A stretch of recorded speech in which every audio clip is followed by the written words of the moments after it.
Pernah nggak sih ngerasa nilai rapor udah bagus, udah maksimal, tapi kok masih deg-degan takut gagal di seleksi nasional berdasarkan prestasi atau SNBP? Kalau iya, Anda nggak sendirian.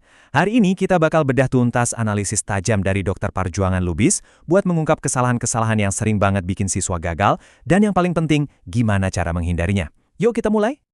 Nah, pertanyaan ini nih pasti sering banget muncul di kepala para siswa, orang tua, bahkan guru. Kenapa ya nilai rasanya udah oke banget, tapi kok hasilnya malah zonk? Ini teka-teki besar di dunia SNBP, dan sebentar lagi kita akan pecahkan bareng-bareng lewat paparan ini. Oke, jadi kita akan kupas tuntas 5 poin utama. Mulai dari strategi milih jurusan yang sering salah kaprah, terus soal kekuatan rekam jejak alumni, pentingnya nilai mapel yang nyambung, bobot prestasi, sampai nanti di akhir kita akan bongkar apa sih kunci sukses yang sesungguhnya. Kita langsung hajar akar masalah terbesarnya menurut Dr. Lubis, strategi pemilihan jurusan. Dengerin ya, ini bukan cuma soal minat, tapi soal perhitungan dan strategi yang sayangnya sering banget disepelekan. Ini nih, sebuah ironi yang sering banget terjadi. Tahu nggak, saingan terberat kalian di SNBP itu bisa jadi bukan dari sekolah lain, tapi teman sebangku kalian sendiri. Betul, waktu terlalu banyak siswa dari satu sekolah ngincar jurusan yang sama, universitas biasanya akan membatasi kuota. Hasilnya, siswa-siswa pintar dari sekolah yang sama malah jadi saling sikut dan menggugurkan satu sama lain. Dan visual ini nunjukin kenyataan pahitnya. Banyak banget yang nekat milih jurusan dengan tingkat penerimaan di bawah 5%. Artinya apa? Artinya lebih dari 95% pendaftar itu sudah pasti ditolak. Tanpa nilai dan prestasi yang luar biasa banget, ini sih sama aja kayak main lotre, peluang menangnya tipis sekali. Terus solusinya gimana dong? Gampang, jangan taruh semua telur di keranjang yang sama. Dr. Lubis menyarankan strategi yang lebih cerdas. Daripada milih dua jurusan impian yang sama-sama super ketat, lebih baik kombinasikan. Satu pilihan buat kejar mimpi, dan satu pilihan lagi yang lebih rasional, yang peluangnya lebih aman dan terukur. Oke, sekarang kita geser fokusnya ya. Kalau tadi kita ngomongin strategi siswa, poin kedua ini justru tentang sesuatu yang ada di luar kendali langsung mereka. Ternyata, SNBP itu nggak cuma nilai kamu sebagai individu, tapi juga menilai sekolah kamu lewat reputasi yang udah dibangun sama kakak-kakak kelasmu. Disinilah konsep indeks sekolah jadi penting banget. Anggap aja ini kayak skor kepercayaan yang dikasih universitas ke sekolah kamu. Skor ini nggak muncul gitu aja loh, tapi dibangun dari performa para alumni yang udah kuliah di sana. IPK mereka bagus gak? Lulusnya tepat waktu atau molor? Semua itu dicatat. Nah, ini efek domino yang ngeri banget. Cuma karena satu alumni aja performanya jelek atau bahkan mengundurkan diri setelah diterima, universitas bakal langsung ngasih rapor merah. Indeks sekolah di kampus itu langsung anjlok. Dan ya, peluang adik-adik kelasnya di tahun depan otomatis ikut kepotong. Satu keputusan hari ini, efeknya bisa ke masa depan banyak orang.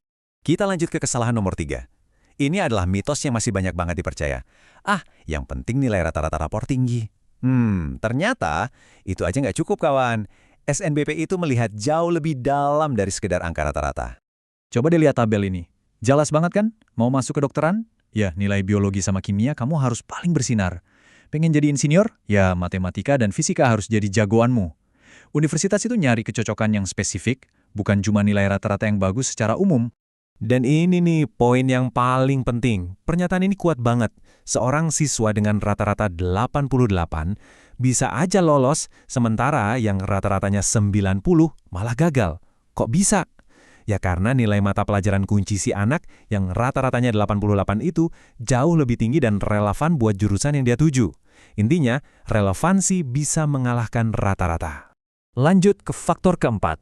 Coba bayangin, di satu jurusan favorit, ada ratusan pendaftar yang nilai rapornya mirip-mirip, beda koma doang. Terus, apa yang jadi pembedanya? Jawabannya ada di sini, portofolio dan prestasi. Tapi ingat, ini bukan sembarang prestasi ya. Yang dicari itu sertifikat juara, bukan cuma sertifikat peserta. Apalagi kalau levelnya udah nasional atau bahkan internasional. Buat yang mau masuk jurusan seni atau olahraga, portofolio yang mantap itu udah harga mati. Inilah bukti nyata keunggulan kamu di luar angka-angka di rapot. Ingat ya, yang paling penting itu bukan kuantitas, tapi relevansi.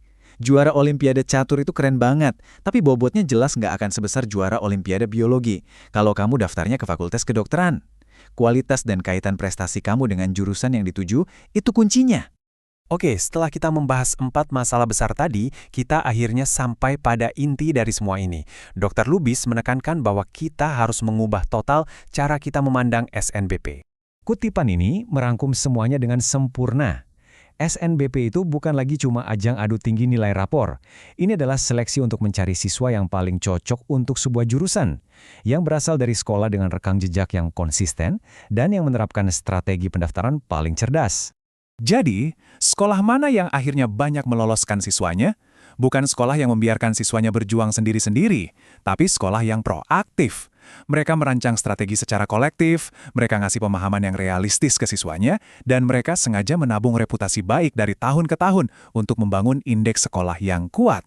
Jadi, setelah kita semua paham kerangka kerjanya, mulai dari strategi jurusan, indeks sekolah, relevansi mata pelajaran, dan bobot prestasi, pertanyaan terakhir ini buat Anda. Berdasarkan semua ini, strategi apa yang akan kamu, sekolah kamu, atau anak kamu terapkan untuk menaklukkan SNBP berikutnya?